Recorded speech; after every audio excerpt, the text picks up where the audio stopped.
know how to read this quote, except Koreans. Mr. Donkey, you want to give it a try? Yeah. 화장실 들어갈 때 하고 나올 때 마음 다르다. Let's give him a round of applause. Okay, so this quote you read, 화장실 들어갈 때 하고 나올 때 마음 다르다. Now, the literal meaning of this quote, the famous Korean saying, is that a person's mindset is different when he's going in the bathroom and when he's coming out from the bathroom. I know it sounds weird, but what it's trying to say is that a person's mindset is different when he's trying to reach the goal and when he has already reached the goal. You guys are probably wondering why I'm talking about this weird Korean saying that has to do with bathroom and does not seem very relevant to the partition, but I'm mentioning it because this is what happened to Pakistan after the partition. But before talking about any serious topics, let's briefly talk about the historical backgrounds in order to fully understand what exactly happened in that subcontinent. So as you guys may know, Pakistan and India is a two separate nation right now. But did you know that Pakistan used to be part of India and Bangladesh used to be part of India too? Well, going back in time, 101 years prior to 1858, the subcontinent used to be ruled by the British East India Company. Then in 1858, it became the British colony until 1947 it gained its independence. And as some of you may know, that India is a country that consists many different kinds of religious groups. Muslims, Hindus, Buddhists, Sikhs, Christians, and Jains, and even other minority religions. And out of all of them, Muslims and Hindus, they certainly make up a big percentage of the whole population. And those two groups, they may have been seen peaceful on the surface, but actually they had numerous, countless number of conflicts in between them.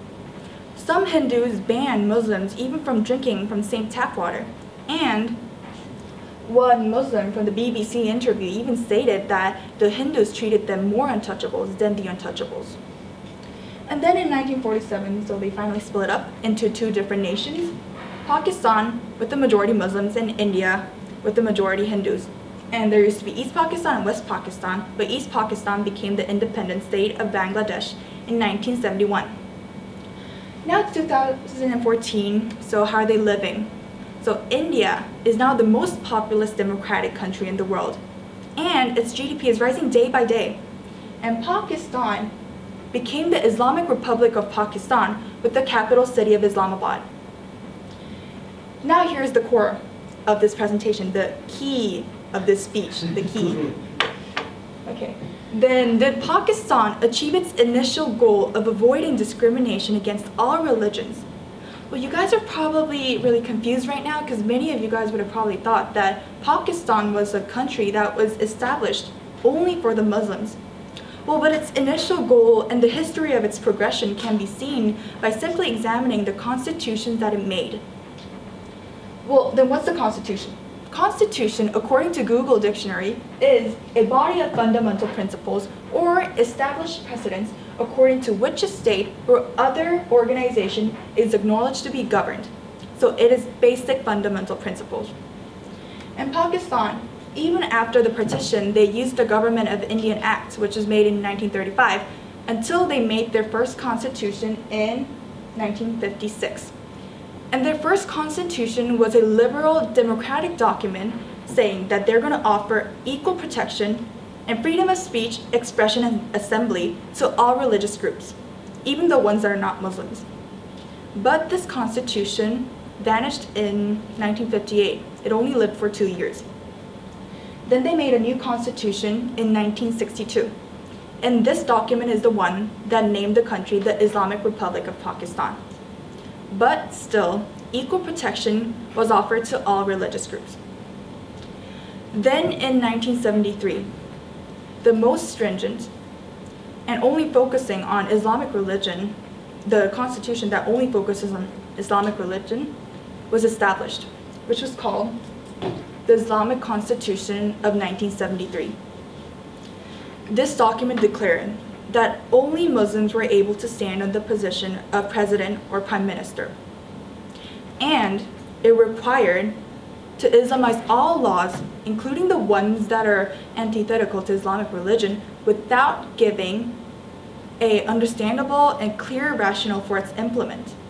And due to this document, many people who are not Muslims had to face serious religious discrimination in all places, whether the place is public or private. Now, going back to the key of this speech, then did Pakistan achieve its initial goal of avoiding discrimination against all religions? Well, the answer is definitely and most definitely no. When Pakistan was first established, it even made a constitution saying that they're going to offer all rights, and equal protection to all people, regardless of their religion, because when they were living in India, they faced such a serious discrimination. But then, they stole those rights from the minority religions. And this does not seem very just. Now, do you remember the Korean saying, 화장실 들어갈 때와 나올 때 다르다? Well, that's what happened to Pakistan.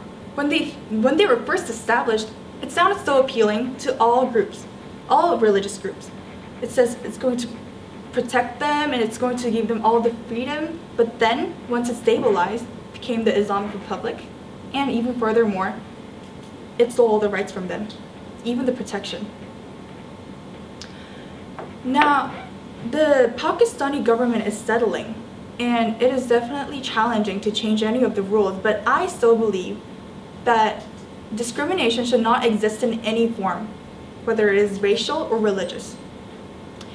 Now, after listening to almost all important information about the partition, what do you feel about this topic?